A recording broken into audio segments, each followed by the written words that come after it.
Hi, I'm Dave Henning with Fresh Start Podcast, fresh ideas for business and personal growth. And we are live from Costa Rica today with my very special guest, Charles Collins from West Palm Beach. Welcome, Charles. Glad to have you Thank here. you, Dave. Yeah, glad to be here. Both tropical paradises on the east and the west coast. Yeah, absolutely. We've got a lot to talk about today because this is a super interesting topic. I'm very interested in what you're going to share with us. I'm going to read some of your bio here, and then we'll ride right into the questions.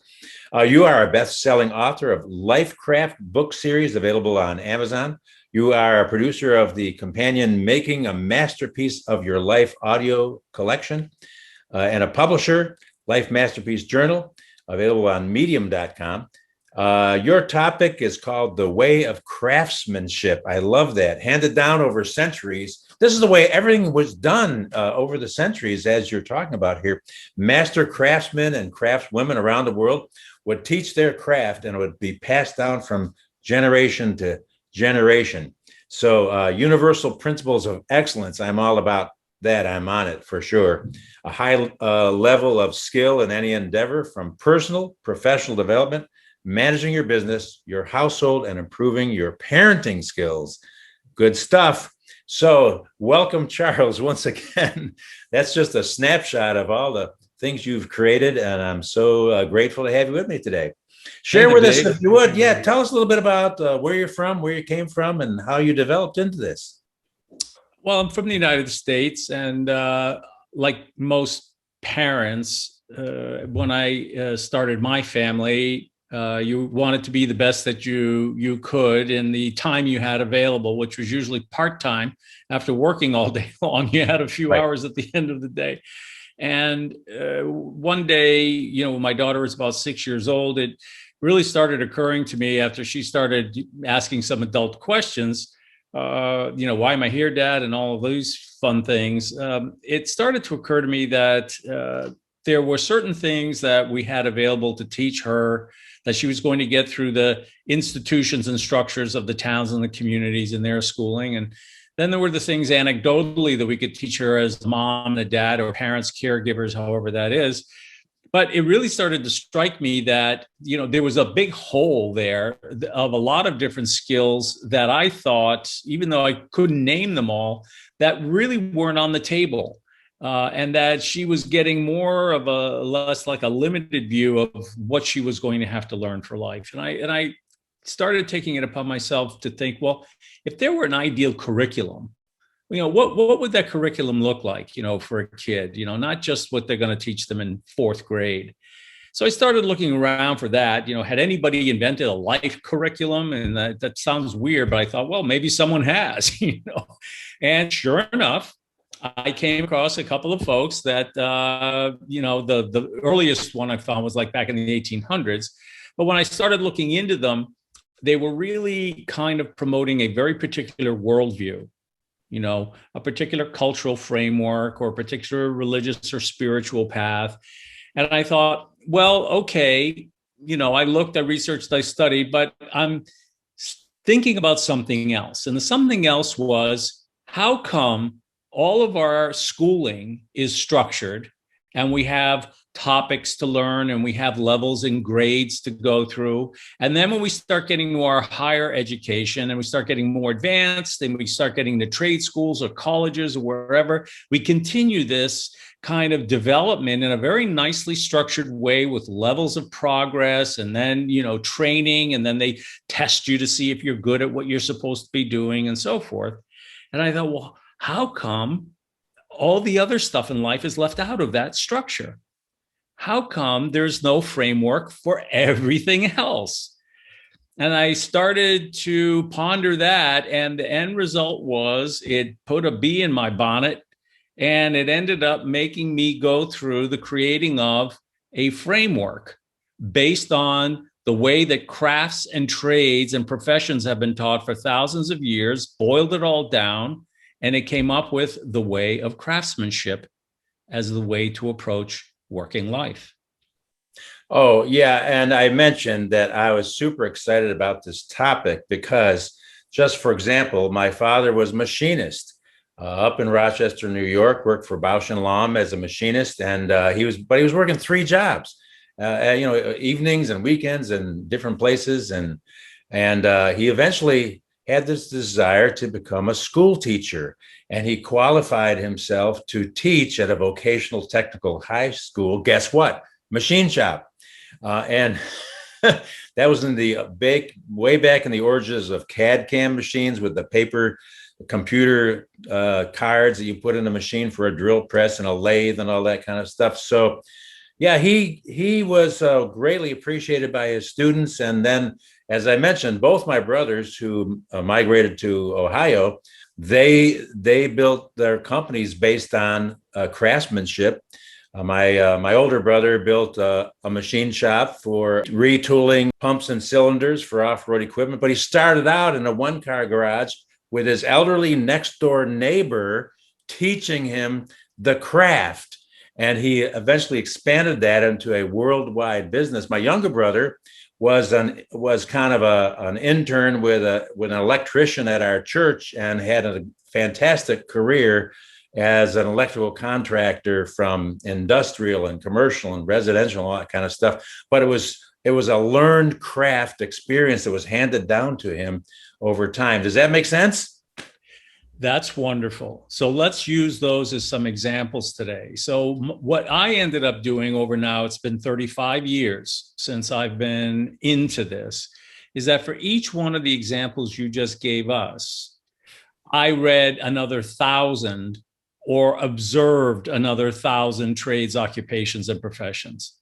And while you gave us 3 examples that are very distinct, and these other 1,000 from law to medicine to you name it, whether it was a craft of the mind or a craft of the hand, what started to boil up out of this, and this was because I was looking at this curriculum for my daughter's life, what are the things that the major categories she needs to learn? Only then when I started looking at that kind of curriculum did I realize, well, all these curriculum for every trade, craft, and profession, no matter what the topic is, all had one thing in common. Every one of them specifically started with, you need to first and foremost have an attitude of mind to commit to, you're going to study to learn what this trade is. That was the first key element. The second key element in every single one of them was you then will now start as an apprentice and be taken into the body of knowledge that specifically defines that trade or craft or profession, whatever it is. Third, you're going to then begin the process and practice of the trade or the craft under the supervision of the mentor or the master. And you are progressively going to incrementally improve your skills. And then finally, the fourth and last thing was, you'll then be allowed to touch the tools of the craft and how you apply the tools to whatever material of the craft it's going to be. So now, boil down every one of the examples you just talked about in your family or the 1,000 that I looked at life, those 4 things were present. And when the apprentice could demonstrate that they had achieved a level of capability or proficiency, only then did the mentor, in this case, your dad, who became the mentor of his craft, then did they say, you're now ready to open the door, step out into the world as a journeyman or a journeywoman and practice your trade.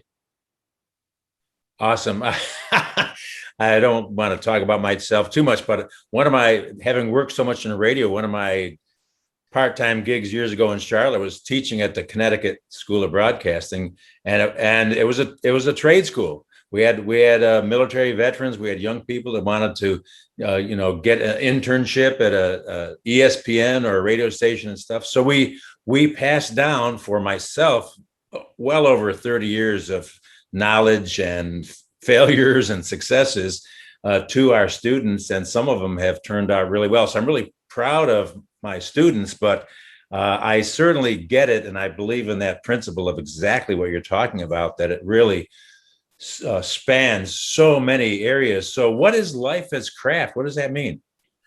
So, taking the examples that we just talked about and then boiling it down to those fundamental principles that you have to have the right attitude of mind and commit. You then have to go in and learn the materials of the craft. You then have to practice the processes and procedures and then the skillful application of the tools. All of that is to do one thing, to achieve an end result, which is put on the table. It's not just the dream. Craftsmanship is about producing something of value, product or service that someone else can use and take up, right? So this is what's so unique about craftsmanship is that by following craftsmanship in whatever you do, you are delivering back to society a contribution that has a positive effect on society. So keep that in mind for a moment. So then I thought, well, how come they only teach this to us in our career?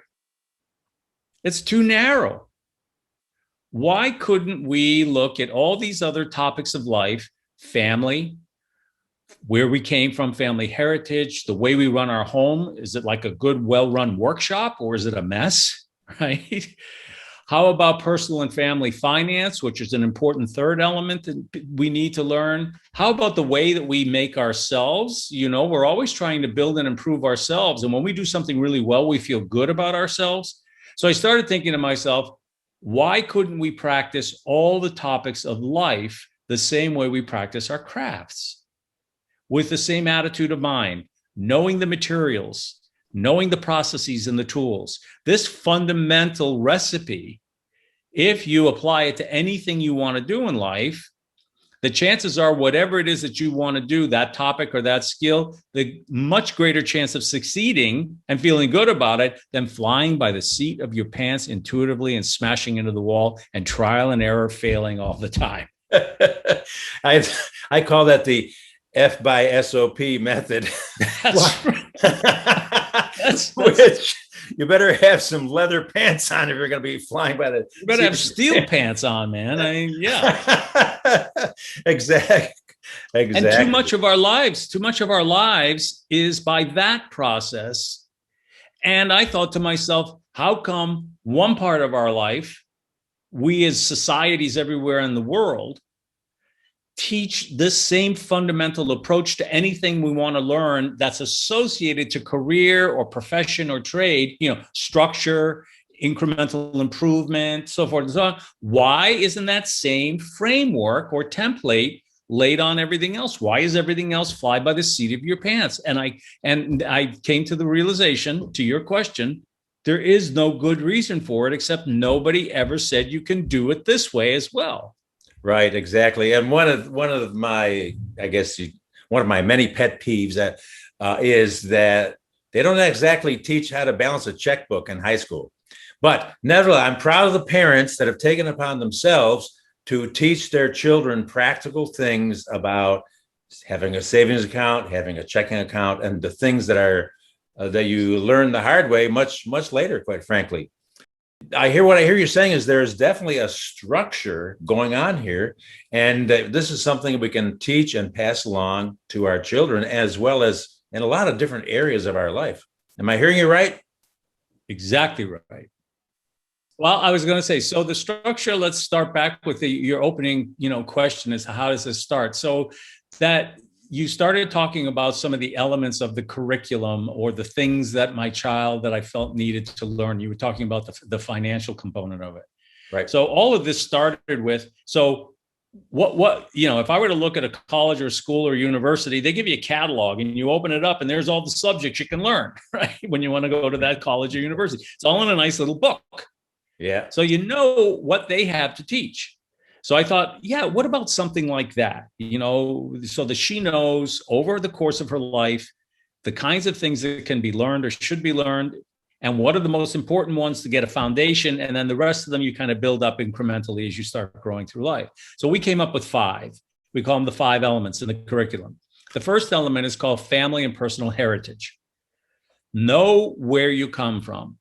Learn what you can about those who came before you.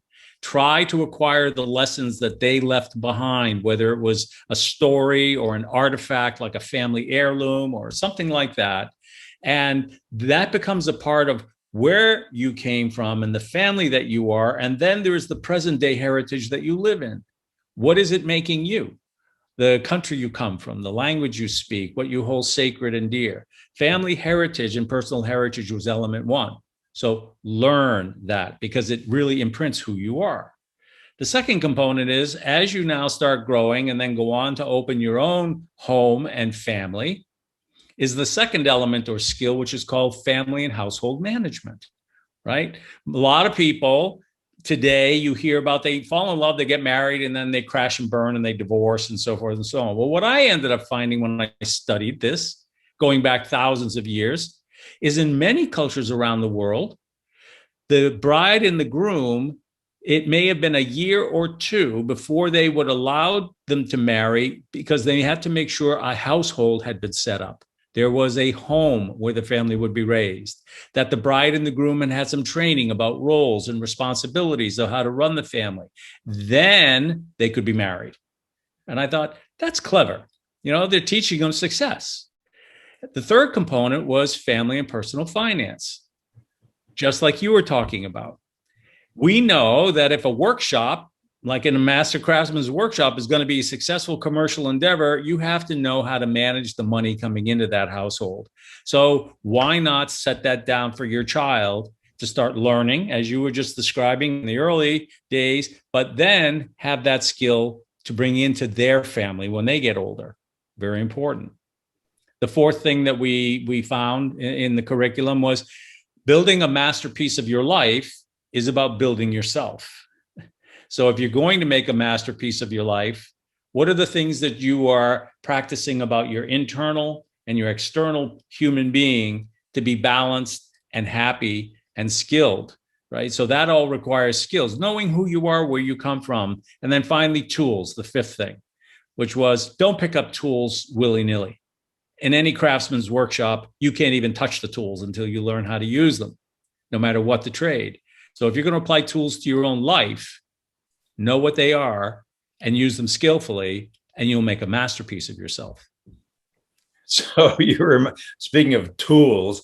My dad, being who he was, very organized, had this pegboard in the garage, and he had a magic marker silhouette of the tool that was going to go in that spot.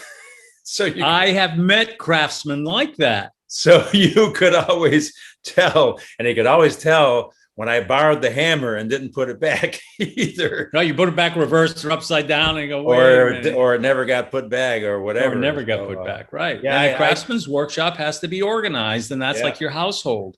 Yeah, to legally skip school in high school, I joined the agriculture class so we could take free legal field trips.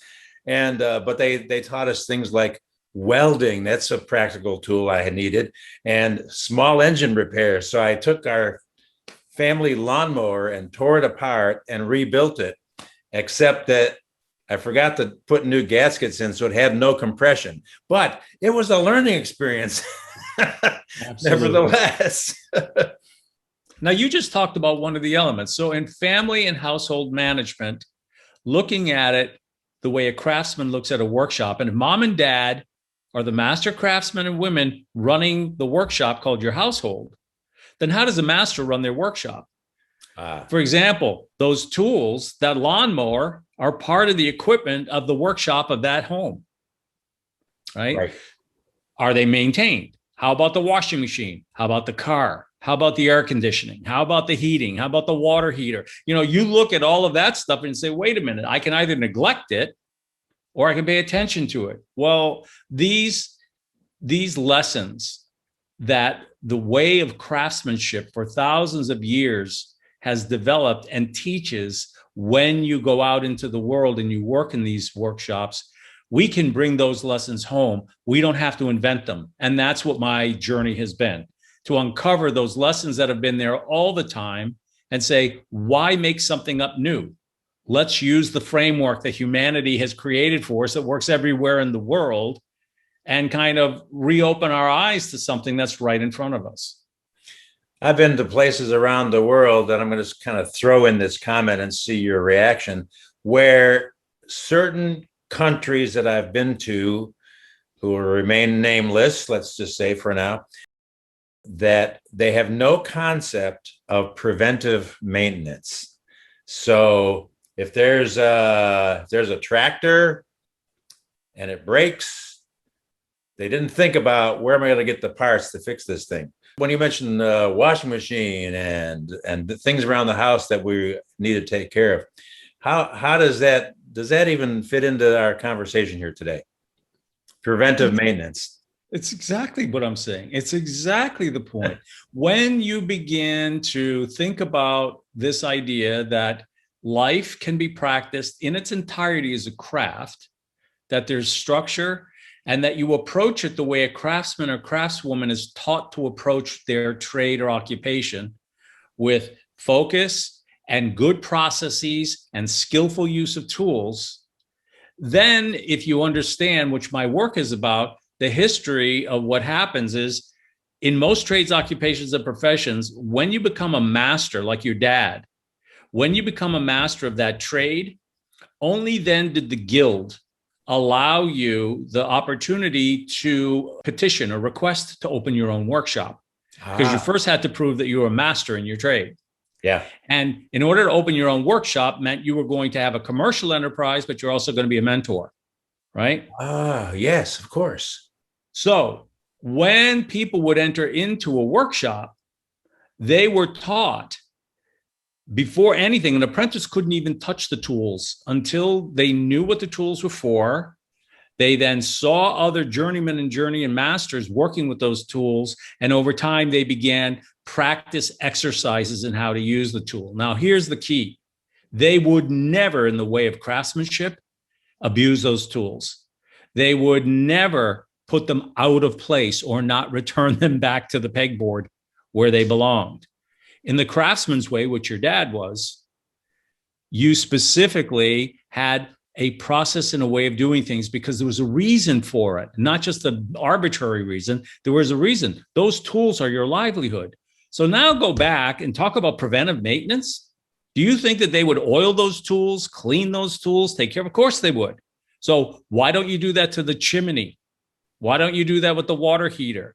Why don't you change the filter in the refrigerator water? I mean, these little things, believe it or not, come directly from the way that a master runs a workshop. So I've had so many different interesting careers. I actually owned a carpet cleaning, very successful carpet cleaning business in the Charlotte area for a number of years. At over 1,000 happy customers. And well, one of the things that I taught the people that I was mentoring to help me out was take care of your tools so the tools will take care of you. And I've heard that. Yeah, and it was all about you better clean them for the next job. One of the interesting high school jobs I had with my older brother, by the way, was building creating the sidewalks around swimming pools. And back then, the cement pump with like a fire hose was a new idea where they didn't have to back up the truck into somebody's backyard. But if you did not clean the cement out of those hoses, boy, oh boy, you're not going to be able to do the next job. So it was all about taking care of what's taking care of you. Where is your income coming from? Is clean and maintained tools. I want to talk about you've got so much that you've created as resources. Talk to me about those. You have different audios and different things that you put together and workbooks. Tell me about that. So this all started out initially as work for the family, and we created kind of like a little workshop manual, a family book that we kept in the house for the family, and to say that life is a craft and we can approach it in a meaningful, organized way. It doesn't mean that you're marching in lockstep. As you know, craftsmen are very creative people, right? There's a lot of room for creativity because you have the skills to do it. Right. So it started out that way. And a lot of times friends would come over. Eventually in around 2012, a friend, saw the work and we were chatting about it. He said, you need to put this in book form so other people can see it. So I released the first, which was the kind of the workshop manual called Making a Masterpiece of Your Life. And that became a book, and it's on Amazon, and it's been there since 2012. And a lot of people have read it and commented and liked it and so forth. And then about 7 or 8 years after that, I took the principle idea that I learned after creating the curriculum for my daughter, or the structure of the curriculum. And that was the idea of craftsmanship as the focusing principle for the way you do anything. And I wrote the second book called The Way of Craftsmanship, right? The art and science of skillful living, because craftsmanship is art and science based on skill. Yeah. So those were the books. Then after that, I went on to someone suggested the books are great, but they're not novels. They're craftsmen's books, for reading on how to do stuff, like how to build a stone wall. I mean, you go to sleep really fast on that. I love that kind of stuff. I do too. I don't go to sleep. But in any event, they said, why not do it in kind of like an audio story form? So the second thing that I did, which is the episodes, the audio episodes, Life Masterpiece Podcast, then took all of the elements from the book, the 5 elements of the curriculum, the 4 phases of life from, beginning to 80 and beyond that we pass through: apprentice, journeyman, master, and mentor, right? The 4 phases. And then finally, the way of craftsmanship. So those became about a dozen episodes. And then finally, last November, I created a kind of an interactive version of it, because I'm now in my mentor phase of life, 65 and beyond. And it's called Life Masterpiece Journal. You can go there, lifemasterpiecejournal.com. And there are the book's content, the audio content, and new articles that I'm writing, including the next phase, which is working with podcast hosts who are my colleagues in bringing this idea to people so that they can use it in their own lives. And with the idea that, oh boy, life doesn't have to be an intuitive terror anymore. There is a way to look at it that is very familiar to me, but I didn't realize I could apply it to everything else. My guest today is Charles Collins, talking to me all the way live from West Palm Beach. Charles, here's my zinger question that I promised to hit you up with. What was your very first job when you were a kid or a teenager? I worked as the shotgun on a catering truck that visited construction sites and fed the construction workers. And I was the one at 4:00 in the morning that had to fill that truck. And I was like about 13, 14 years old. And then I had to ride shotgun on that truck and feed the construction workers with the boss. Oh, that's very, very cool. Any other particular memories of after 13 years old of stuff that you worked on or worked with or something? I was flipping burgers about that time, I think. Absolutely. Did all of that. Did busboy in the restaurant, did dishwasher at the local cafe. Did all the normal stuff that was easy and that they would hire a 14 or 15-year-old to do. Nice. Very cool. You've been so gracious to share all of these concepts, which are super valuable in our day and time we're living in right now. It's kind of like some of these Discovery TV channels about the lost art of kind of thing. And it's wonderful. Huge. It's really huge, I think, to get this word out. How can I help you? Let me make sure that I get all of the website that you want me to share and how people can contact you, how people can get a hold of these things. Yeah, lifemasterpiecejournal.com. Okay. Make sure you spell it right, everybody. Yeah. I always mix it up. That takes them to this latest work, which is the articles, but it has the links to all the podcast episodes, links to my episode with you when it gets published. So everything, it becomes the hub to all the spokes of everything else.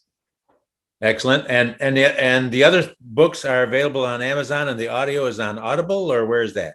So the audio is on Podbean, but I've got everything linked in at lifemasterpiecejournal.com. So you'll Ah, see on the menu there, the audio journal, you'll see where, books will be referenced and everything. So it's a good one stop for everybody. nice. Well, so great to have you with me today, Charles. It's been a pleasure.